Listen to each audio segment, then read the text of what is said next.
আসসালামু আলাইকুম। অনলাইনের ভিতরে তো একটা জয়ের ধ্বনি পড়তেছে। কেননা আমাদের বাংলাদেশ হাইকোর্ট বেলে তৃতীয় বিয়ার লাগে বেলে অনুমতি তো লাগবে না, এটা করে সোশ্যাল মিডিয়াতে ডাইলা পড়ছি।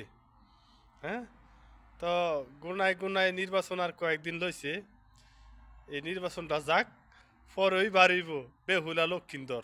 ঠিক আছে, বেহুলা লক্ষিন্দর যে গান গাইতো, আব্দুল আলী কি করিল সাপের মাথায় বাড়ি দিল, আব্দুল আলী গাররি রে রে বাইরে উড়াইয়া, সাপে ধরিল রে সাপে নিহিল রে, আব্দুল আলী গাররি রে সাপে নেই বাইরে উড়াইয়া।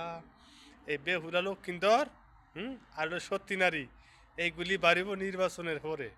ঠিক আছে, আমি একটা পাগল একটা কথা কইয়া দিলাম, আপনারা দেখেন অনলাইনে অনেক শুরু হয়ে গেছে গা। ঠিক আছে, সবাই ভালো থাকবেন, সুস্থ থাকবেন, সবার প্রতি সালাম, আসসালামু আলাইকুম।